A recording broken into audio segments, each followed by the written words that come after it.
اعوذ باللہ من الشیطان الرجیم بسم اللہ الرحمن الرحیم الحمد علی اہلہ والصلاۃ علی اہلہا اما بعد۔ ناظرین کرام سلام علیکم ورحمۃ اللہ وبرکاتہ۔ ہمارا یہ پروگرام کہ جس کا عنوان ہے بہار رمضان اور قرآن، اور ہم اپنے اس پروگرام میں ماہ مبارک رمضان کے ہر دن کی دعا ترجمے کے ساتھ بیان کرتے ہیں، لہذا سب سے پہلے تمام ناظرین کرام سے گزارش ہے کہ وہ 24ویں دن کی دعا ترجمے کے ساتھ سماعت فرمائیں۔ بسم اللہ الرحمن الرحیم، اللہم صل علی محمد وآل محمد، اللہم انی اسألک فیہ ما یرضیک واعوذ بک مما یؤذیک وأسألك التوفيق فيه لأن أطيعك ولا أعصيك يا جواد السائلين۔ بسم اللہ الرحمن الرحیم۔ اے معبود، میں تجھ سے سوال کرتا ہوں اس چیز کا جو تجھ کو پسند ہو، اور میں تیری پناہ چاہتا ہوں اس سے جو تجھ کو اذیت دے، اور میں تجھ سے سوال کرتا ہوں توفیق کا تاکہ میں تیری اطاعت کر سکوں اور معصیت نہ کروں، اے سوال کرنے والوں کو عطا کرنے والے۔ اور دعا کے بعد ہم بڑھتے ہیں اپنے پروگرام کے اگلے حصے کی طرف کہ جہاں آپ حضرات کی خدمت میں کوئی ایک داستان بیان کرتے ہیں، لہذا آج اس سلسلے میں ہم آپ حضرات کی خدمت میں جناب عیسیٰ علیہ السلام سے متعلق کچھ باتیں بیان کریں۔ جناب عیسیٰ علیہ السلام سیکنڈ لاسٹ پیغمبر، اور جناب عیسیٰ کو پروردگار عالم نے اپنی قدرت کاملہ سے بغیر باپ کے پیدا کیا، اور آپ کی والدہ گرامی کا اسم مبارک جناب مریم علیہ السلام۔ یہ تمام باتیں آپ حضرات جانتے ہیں۔ جناب عیسیٰ علیہ السلام جب مبعوث برسالت ہوئے اور آپ نے 30 سال کی عمر میں لوگوں کے سامنے اپنی رسالت کا اعلان کیا، اور آپ نے اعلان اس انداز میں کیا کہ یہ اعلان قرآن مجید کے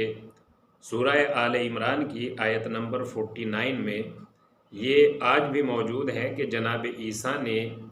30 سال کے بعد جب اپنے آپ کو انٹروڈیوس کرایا تو اس طرح سے انٹروڈیوس کرایا، بسم اللہ الرحمن الرحیم، انی قد جیتکم بآیۃ من ربکم، اے لوگوں میں تمہارے لیے تمہارے رب کی جانب سے کچھ نشانیاں، کچھ معجزات، کچھ مرکلز لے کر آیا ہوں۔ اور یہ جناب عیسیٰ علیہ السلام کی زندگی ہی میں نہیں بلکہ ہر نبی خدا نے اپنے آپ کو معجزات کے ذریعے سے پہچنوایا، اور معجزہ نبوت کی ایک دلیل ہوتا ہے۔ بہرحال معجزے پہ گفتگو نہ کرنے کے بجائے آج ہم جناب عیسیٰ علیہ السلام کی ان خصوصیات پر بات کریں گے کہ جن خصوصیات کے ذریعے سے جناب عیسیٰ کو خداوند عالم نے پہچنوایا اور آپ کو متعارف کرایا۔ جناب عیسیٰ نے خود یہ اعلان کیا کہ میں صاحب اعجاز ہوں، مجھے تمہارے پروردگار نے کچھ نشانیاں عطا کر کے بھیجا ہے، میں صاحب نبوت اور صاحب کتاب ہوں، یہ جناب عیسیٰ علیہ السلام نے خود ارشاد فرمایا۔ اب اس کے بعد قرآن کریم میں جناب عیسیٰ کی کچھ خصوصیات اور کچھ صفات بیان کیے گئے ہیں۔ ان میں سے پہلی صفت یہ ہے کہ میں پیدائشی اندھوں کو بینا بنا دوں گا، یعنی یہ جناب عیسیٰ علیہ السلام کا وہ کمال ہے کہ جس کے ذریعے سے آپ نے اپنے آپ کو متعارف کرایا، اپنے آپ کا انٹروڈیوس کرایا، وہ یہ ہے کہ میں پیدائشی اندھوں کو بینا بنا دوں گا، یعنی یہ کمال مجھے پروردگار عالم اور میرے مالک نے عطا کیا ہے کہ جو پیدا ہی نابینا اور اندھا ہوتا ہے، بلائنڈ، میں اسے نور، میں اسے روشنی عطا کر دوں گا، وہ دیکھنے لگے گا۔ دوسرا کمال جو جناب عیسیٰ علیہ السلام سے مخصوص ہے اور جناب عیسیٰ کو اس کمال کے ذریعے سے پہچانوایا گیا، وہ یہ ہے کہ میں مبروس کا علاج کروں گا۔ مبروس یعنی وہ مرض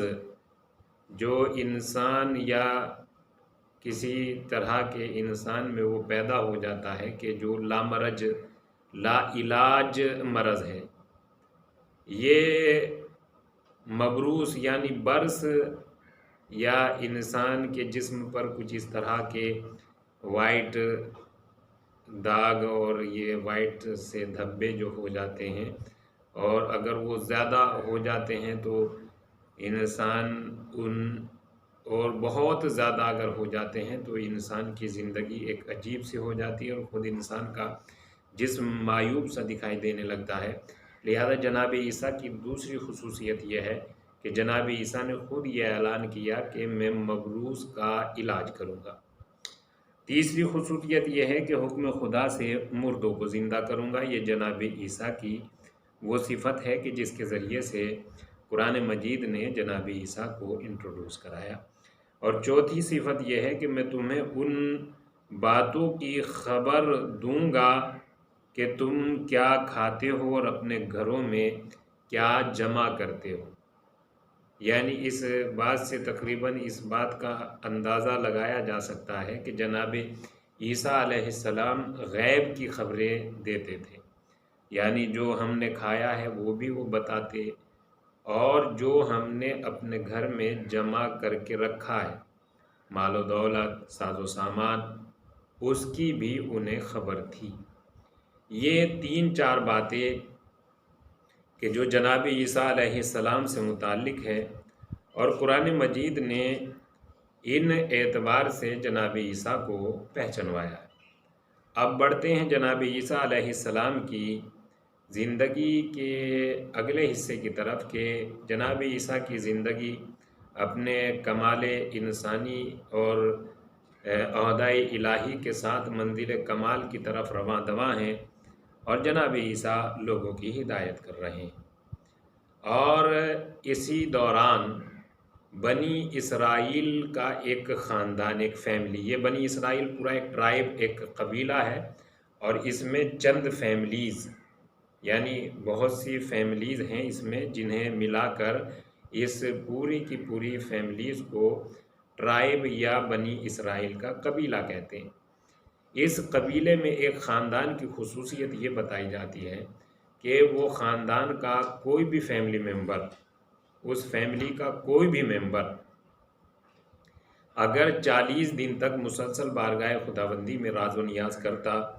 دعا کرتا، تو پروردگار عالم اس کی دعا کو قبول کر لیتا تھا۔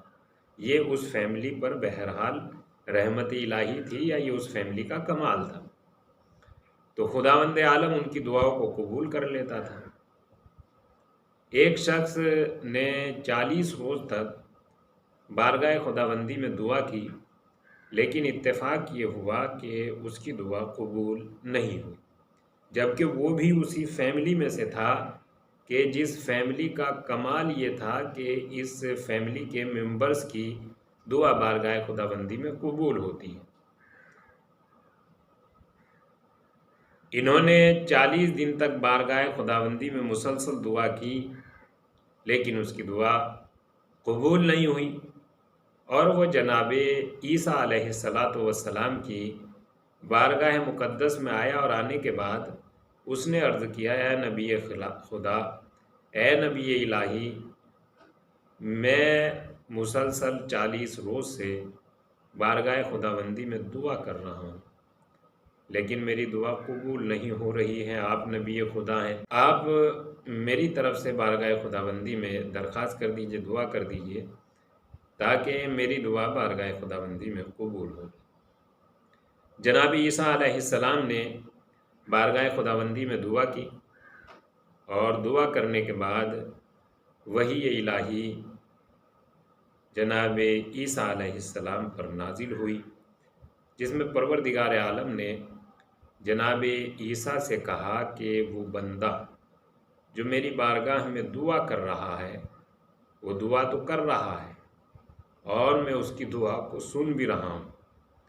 لیکن وہ تمہاری نبوت پر ایمان نہیں رکھتا۔ یہ حکم الہی، یہ وحی الہی جناب عیسیٰ نے اس بندے کو سنا دی کہ جو 40 دن سے راز و نیاز کر رہا تھا۔ جیسے ہی اس نے یہ کہا تو اس نے خود جیسے ہی جناب عیسیٰ علیہ السلام نے یہ کہا تو اس نے خود اس بات کا اقرار کیا کہ اے نبی الہی، آپ بالکل صحیح فرما رہے ہیں، اور میرے یہاں یہ ڈاؤٹ ہے کہ میں آپ کی نبوت میں شک کرتا ہوں، اور میں آپ کو اس طرح سے نہیں مان پا رہا ہوں جس طرح سے مجھے ماننا چاہیے، لہذا آپ میرے اوپر ایک کرم یہ فرما دیجئے کہ آپ بارگاہ خداوندی میں دعا کیجئے کہ پروردگار عالم میرا یہ شک، میرا یہ ڈاؤٹ جو مجھے آپ سے ریلیٹڈ ہو رہا ہے، اس ڈاؤٹ کو دور کر دے، اس ڈاؤٹ کو ختم کر دے۔ جناب عیسیٰ علیہ السلام نے بارگاہ خداوندی میں دعا کی، دعا کرنے کے بعد اس انسان کا یہ ڈاؤٹ اور شک ختم ہوا۔ اس نے پھر 40 دن بارگاہ خداوندی میں دعا کی، اور اس کی دعا بارگاہ خداوندی میں قبول ہو گئی۔